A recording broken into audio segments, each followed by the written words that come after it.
जयकारा पौड़ा हारे जी का।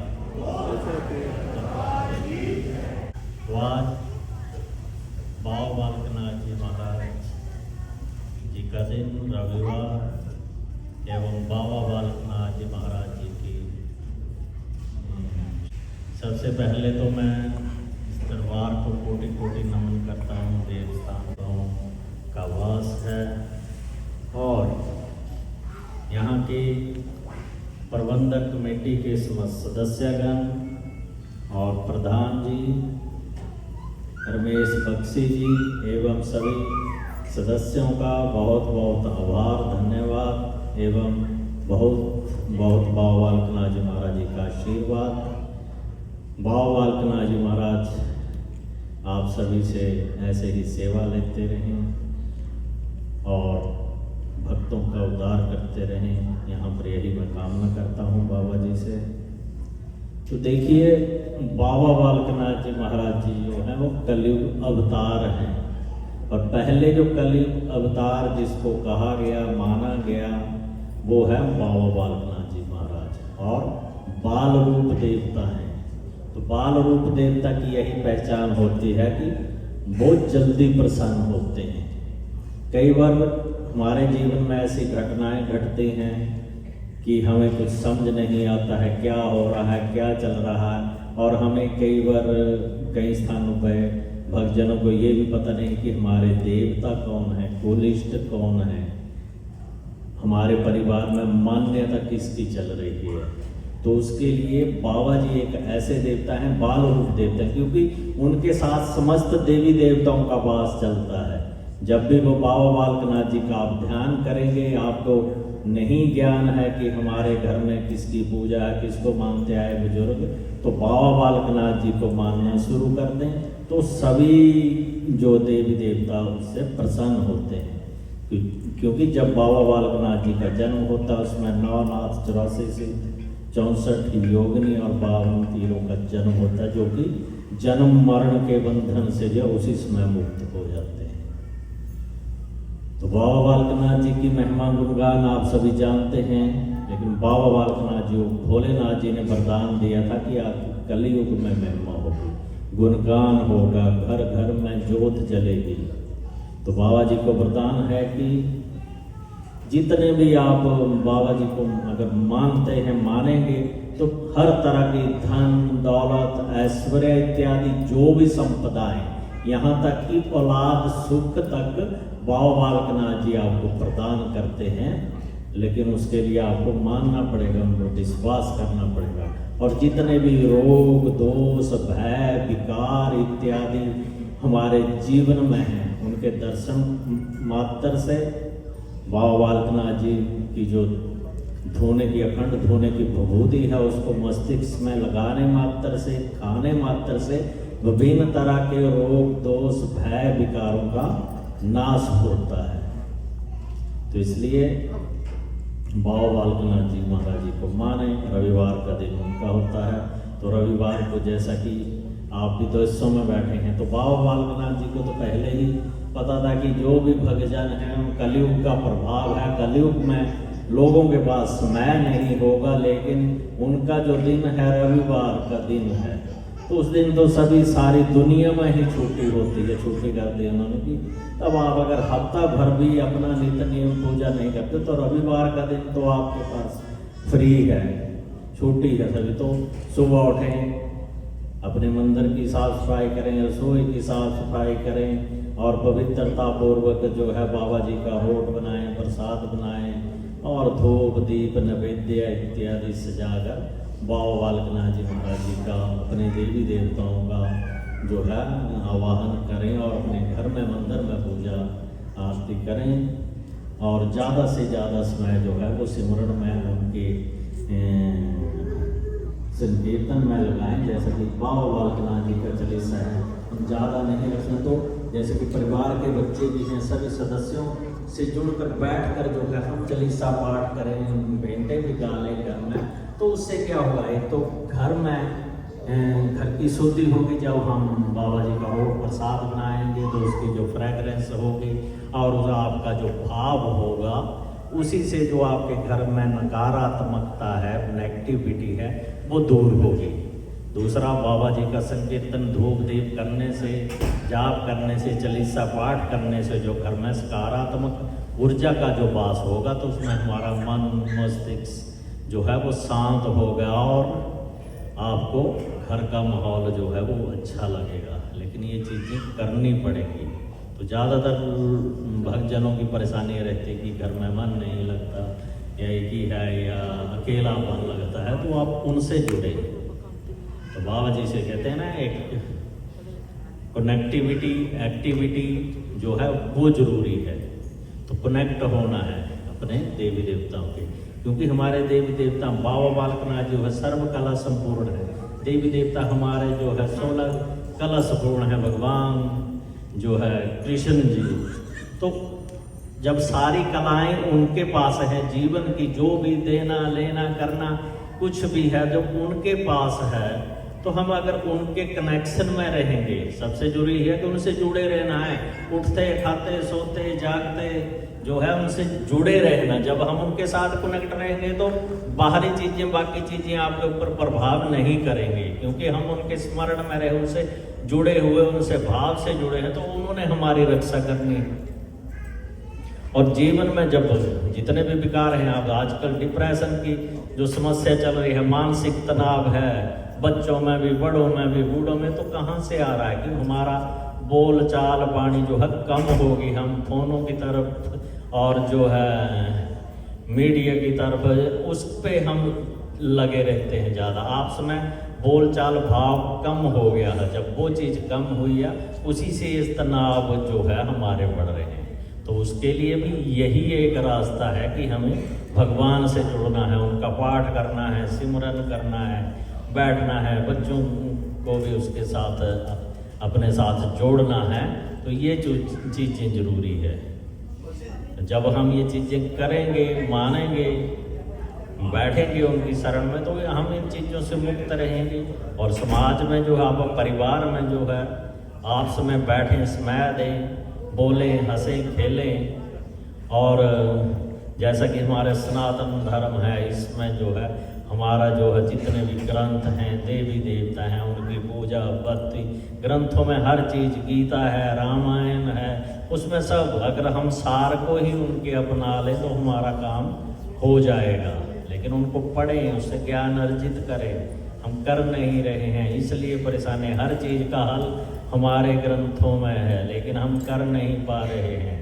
गौ माता है हमारी, जिसमें कि समस्त देवी देवताओं का वास है। हमारे देवी देवताओं ने, ऋषि मुनियों ने सोचे गौ माता की ही सेवा क्यों की, उनको ही क्यों चुना, क्योंकि उन्हीं में सभी का वास है। अगर हम उनकी सेवा कर लेते हैं तो जितने भी देवी देवता हैं उनको से प्रसन्न होते हैं, और उनका सेवा करने से जितने भी हमारे कष्ट हैं, रोग हैं, वो भी दूर होते हैं। लेकिन होगा करने से, उनके नज़दीक जाने से। जब आज के समय में आप देखिए, अमेरिका जैसे देशों में 40% युवा डिप्रेशन में है, मानसिक तनाव में है। तो उन्होंने क्या किया, पैसे लेकर देखिए गौ थेरेपी शुरू की है, गाय की सेवा करो। जबकि वो हमारे पास है, घरों में आसपास रहते हैं। पहले घरों में ये चीज़ें होती, गौ माता होती थी, तो कोई तनाव नहीं होता था, कोई घर में दोष नहीं थे, कोई वास्तु दोष नहीं होता था, किसी तरह के दोष घर में परेशानियां नहीं होती थी, क्योंकि हम उनकी सेवा करते हैं। उनसे जो सेवा करने से जो है, बाबा जी ने देखिए गौ माता की सेवा चुनी। वो किस लिए चुनी? क्योंकि जब वो कैलाश मानसरोवर पर जा रहे थे, उस समय 12 घड़ी माता धर्मों के पास रुके थे, तो 12 घड़ी का उनके ऊपर ऋण था। क्यों? वहाँ विश्राम किया, खाया कुछ नहीं, पिया कुछ नहीं, सिर्फ विश्राम किया और उन्होंने मार्ग बताया। लेकिन जब बाबा जी भोलेनाथ जी के दर्शन करके आशीर्वाद लेकर वापस लौटे, तो माता रत्नों की मृत्यु हो चुकी थी। और जब बाबा जी ने ध्यान लगाया तो माता का जो अगला जन्म था, और वृद्धा अवस्था में थे, तो 7 लाई में थे और अकेले रह रहे थे, तो उनके ऊपर ऋण था कि हम उनके पास रुके और उन्होंने मार्ग बताया। तो उसको चुकाने के लिए ही सिर्फ एकमात्र कारण यही था, सात लाई में बाबा जी के आने के कि माता रत्नो जो थी वो पिछले जन्म में माता धर्मो थी, तो वो वहाँ पर थे, तो उस ऋण को चुकाने के लिए बाबा जी सात लाई में आए और फिर वहाँ पर माता से गौओं की सेवा मांगी। तो गौओं की सेवा ही क्यों मांगी, माता की भी कर सकते हैं, नंतर भी सेवा कर सकते हैं, क्योंकि गौ सेवा करने से हम जितने भी अगर हमने पाप ऋण चढ़े हुए, हम भूल चूक हो गई, गौ सेवा करने से उनसे हम मुक्त हो जाते हैं। क्यों हमारा जन्म होता है तब गौ माता की जरूरत पड़ती है, जब हमारी मृत्यु होती है तब भी हमें गौ माता की जरूरत पड़ती है। तो इसीलिए है कि उनसे मुक्त। हालांकि देखिए हमारे अगर मुक्ति पाना चाहते हैं आप, किसी के प्राण अड़े हैं, मृत्यु अड़े है, तो क्या करवाते हैं कि गौदान करा दीजिए इसे, तो गौदान कराते हैं। उसके पश्चात क्योंकि फिर जो जिस जाल में फंसे हुए हमारे कर्मों के हैं तो उससे हम फिर मुक्त हो जाते हैं। उसके पश्चात जो है इंसान अपने मृत्यु लोक में भी चला जाता है, या उससे मुक्त हो जाता है, या स्वस्थ हो जाता है। तो इसलिए जो है बाबा बालकनाथ जी महाराज जी ने गौ सेवा की, और जब देखा कि हम इस ऋण से मुक्त हुए तो बाबा जी ने लीला रची कि यहाँ पर सातलाई में जितने भी गांव वालों के खेत खलियान थे तो गौओं ने खा लिया, और माता के पास सभी गांव वाले जाते हैं, बताते हैं कि आपने कैसा ग्वाला रखा है। वो बैठे रहते हैं और हमारी फसलें जो है वो गौओं ने खा ली हैं, इस बार अकाल पड़ेगा, लेकिन हम भूखे मरेंगे। तो सभी माता के पास जाते हैं और माता भी गुस्से में आके बाबा जी को उलाहना देती है कि मैंने आपको 12 साल तक लस्सी रोटी खिलाई, उसका सिला आपने ये दिया कि गांव वाले भी बुरा भला कह रहे हैं। तब बाबा जी ने अपना असली रूप दिखाया, बताया कि हमारा माता आपके साथ पिछले जन्म का कोई ऋण था, उसको चुकाने के लिए हम यहाँ आए। तो जो आपने लस्सी रोटी दी, आज भी वो स्थान है, तो वहाँ पर लस्सी दिखाई, लस्सी का तालाब दिखाया, ओढ़ के वृक्ष के पीछे नीचे वो डालते रहते, तो वहाँ पर रोटियों के ढेर जो माता देती थी वो दिखाए कि ना हम खाते हैं ना पीते हैं, सिर्फ वो ऋण था। तो उससे मुक्ति के लिए हमने आपकी सेवा की, अब आपने हमें लाना दे दिया, अब हम इस ऋण से मुक्त हुए, अब हम यहाँ से जा रहे हैं। तो 12 घड़ी सोचिए, 12 घड़ी मतलब एक घड़ी जो होती है वो 24 मिनट का समय है, लगभग 4 घंटे 48 मिनट का समय हुआ 12 घड़ी का। और देखिए 12 साल लगे बाबा जी को उस ऋण को चुकाने के लिए, तब उससे मुक्त हुए। तो आज के समय में कि हम क्या कर रहे हैं, सोचिए, हम तो ऋणों में इनमें ही बंधे हुए हैं, ना हम माता पिता की सेवा कर पा रहे हैं, ना हम अन्यतर अपने पूर्वजों की सेवा करें, देवी देवताओं की सेवा नहीं कर पा रहे हैं। विभिन्न तरह की परेशानियां, दोषों का कारण भी जो हम अपने धर्म से, अपनी परंपराओं से दूर होते जाते हैं, नहीं मान रहे हैं अपने कुलिष्ट देवी देवताओं को, अपने गुरुजनों को, ऋषि मुनियों को, जो भी आपके परंपरागत पारिवारिक कुल से जुड़े हैं, चला आ रहा है उनको नहीं, तो वो भी हमारे एक दुखों का कारण है। तो इसलिए अपने जो भी कुलिष्ट देवी देवता हैं उनका नियम पूर्वक जो है पूजा पाठ करें, पालन करें। सिर्फ देवी देवता जो है भाव के भूखे हैं, वो आपसे कुछ चाहते नहीं। हम कुछ भी कर रहे हैं, बना रहे हैं, खाना तो स्वयं है, लेकिन भाव प्रकट करना है। तो देवी देवता भाव के भूखे, तो उनको माने, उनसे जो भी आप पाना चाहते हैं मांगे। आपके रास्ते जो हैं वो खुले करेंगे, वो तभी होंगे जब आप उनकी शरण में बैठेंगे। तो उनकी शरण में रहना है, अपना नियम करना है, पूजा पाठ उनको जब जब भी हमारे घर में कोई कार्य होता है, मंगल कार्य होता है, जैसे कि कोई औलाद सुख की प्राप्ति है, या हमारे घर में बच्चा होता है, शादी होती है, अन्यतर कोई मंगल कार्य करते हैं, तो सबसे पहले उनके नाम से कपड़ा लिया या कुछ भी चीज़ ली, उनके नाम से अलग से पहले रखी, शुरुआत कर ली। जब हमारा कार्य निर्विघ्न संपन्न होता है, उसके पश्चात चढ़ाए जाके दर्शन करे आए, वो इतने से प्रसन्न होते हैं।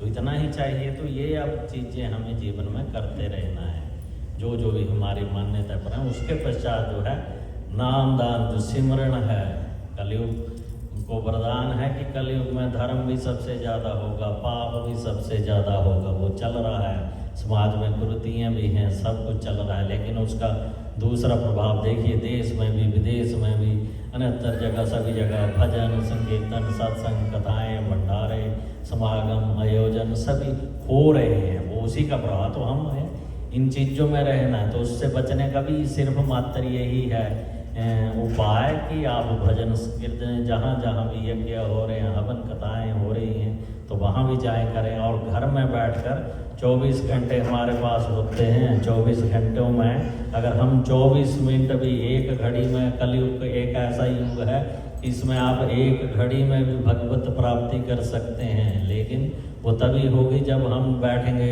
एक घड़ी मतलब 24 मिनट सोचिए, लेकिन हमें वो समय देना पड़ेगा, समय लगाएंगे, बैठेंगे उनकी शरण में। अगर आपने ध्यान लगा लिया, क्योंकि इस युग में आयु कम है, पहले जैसे जैसे युग बदलता है उसमें हजारों लाखों वर्षों तक ऋषि मुनि आप पढ़ते होंगे ग्रंथों में, तो इतने वर्षों तक तपस्या कर रहे हैं। तो हर युग में आयु ज़्यादा थी, फिर धीरे धीरे सिर्फ कलयुग है जिसमें कि 80-90 साल तक अब आपकी सीमित रहेगी आयु। तो इसी में ही सब कुछ करना है, जीवन यापन भी करना है, अपने कार्य भी संपन्न करने हैं और भगवत प्राप्ति भी करनी है। तो उसका माध्यम सिर्फ ये है कि समय जरूर लगाएं, ज़्यादा से ज़्यादा सुबह शाम बैठें। और मेरा तो मानना है जो 24 घंटों में 24 घंटे हम सुबह, 24 घंटे शाम को दे दें, तब भी हमारा काम चल जाएगा, लेकिन बैठेंगे तो इसलिए नाम सिमरण पर, जप पर समय लगाना है। सारे कार्य छोड़कर जो कुछ भी हो, अगर आपने ये कर लिया तो आपके सारे कार्य भी, देखिए इससे क्या होता है, कार्य भी निर्विघ्न समान। जब हम माथा टेक कर जाते हैं, आप मानते हैं, जो मानने वाले हैं तो कहते कि हम आज हम वहाँ पर या मंदिर में या अपने घर में ही माथा टेक के जगाएंगे, तो आपके जो है रास्ते खाली मिलेंगे, साफ मिलेंगे। कई बार होता है जी रेड लाइटें होती हैं इसमें, जब आप माथा टेके लेट हो गए, माथा टेक जाए तो सारी ग्रीन ही मिलेंगी। उसका कारण ये है कि जो समय है हमने उन्हें, तो उन्होंने हमारे रास्ते खोल दिए, वो खोलेंगे।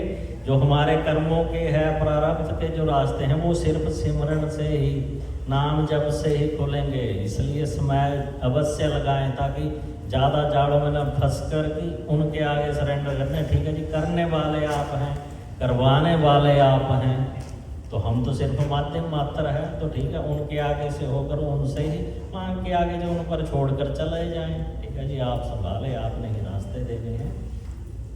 तो इसलिए इन चीज़ों का ध्यान रखें। विदेशों में आप बैठे हैं, अपने बच्चों को अपनी संस्कृति में, अपने संस्कारों में संजो कर रखें। यही आपकी एक पूंजी है। अगर आपने उनको संभाल लिया अपने संस्कारों में, संस्कृति में, परंपराओं में और अपने परिवार में जोड़ के रख लिया, तो आपका जो है जीवन सफल है। तो इसलिए बाबा बालकनाथ जी की महिमा है, गुणगान है, उसका आप आनंद उठाएं। और ज़्यादा से ज़्यादा जो है आप विदेशों में बैठे हैं। एक मैं और बात कहना चाहता हूँ कि आप लोग विदेशों में बैठे हैं, बहुत अच्छी ये धरती है, यहाँ पर आपको रोजगार मिले हैं, आपका रोजगार यहाँ। तो कहते हैं ना, जिस मुल्क ने आपको रोजगार दिया है तो उसके बारे में बुरा ना सोचें, गलत ना यहाँ ऐसे कार्य ना करें। युवा वर्ग जितना भी हमारा है, वो अपने जो है आपको रोजगार मिला है, पढ़ाई के लिए आए हैं, तो अपने देश की भी, अपने राष्ट्र की भी जो है एक गरिमा बढ़ाएं कि वो आप यहाँ विदेशों में आए हैं, तो अपनी संस्कृति संस्कारों को भी बनाए रखें। ऐसा कार्य ना करें, ऐसे कार्यों में ना पड़ें जिससे कि आपके परिवार की, माता पिता की भी और प्रदेश की भी, देश का भी जो है अपमान हो। तो आप अच्छे से अपने कार्य करें, आनंद लें, आपको रोजगार मिले। कहते हैं ना, जेड़े मुल्क का खाइए उदा बुरा नहीं तकी दा। तो मतलब जिस मुल्क ने हमें खाने रहने को दिया है, तो उसका कभी बुरा नहीं सोचना। और अपने राष्ट्र के प्रति, अपने राष्ट्र धर्म, उसके प्रति हमेशा ईमानदार रहें। बस अगर आपने ये चीज़ें जीवन में अपना ली तो आपके जीवन में कुछ भी गलत घटित नहीं हो सकता है। बाकी जो है वो सब अपने देवी देवताओं, बाबा जी पर, गुरुओं पर छोड़ दें और अपना कार्य करें। तो फिर से मैं मंदिर प्रबंधक कमेटी के सभी सदस्यों का बहुत बहुत आभार प्रकट करता हूँ, धन्यवाद प्रकट करता हूँ। और हमारे राजकुमार जी, राकेश जी, अन्यत्र साथी लाल जी, सभी सदस्य गणों ने, मरोग फैमिली, सभी ने मिलजुल कर यहाँ आप सभी के दर्शन करवाए, उनके माध्यम से यहाँ आना होता है, तो उनका भी मैं बहुत बहुत आभार धन्यवाद प्रकट करता हूँ सभी को। और हमारे गायक कलाकार, उनकी टीम, उन्होंने भी बहुत अच्छी भेंटे भजनों से आपको निहाल कर रहे हैं, उनको भी और आप सभी को उज्जवल भविष्य के लिए बहुत सारी शुभकामनाएं, शुभ आशीर्वाद बाबा बालकनाथ जी महाराज जी का, जयकारा पौणाहारी जी का बोल साचे दरबार की जय।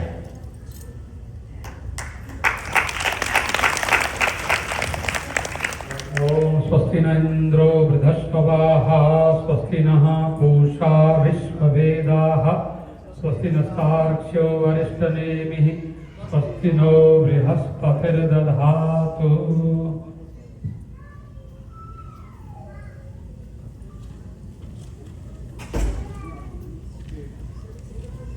और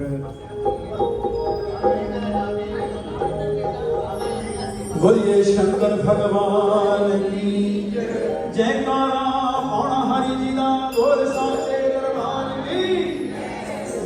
ओम जय कलाकारी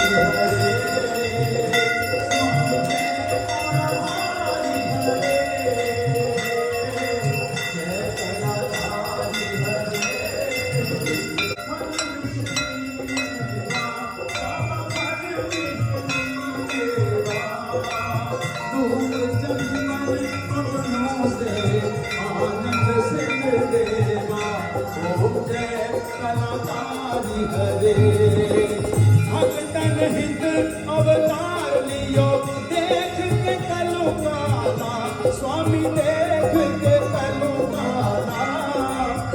दुष्ट दमन शत्रुघ्न, दुष्ट दमन शत्रुघ्न, भगतन हित माला। ओम जय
स्वामी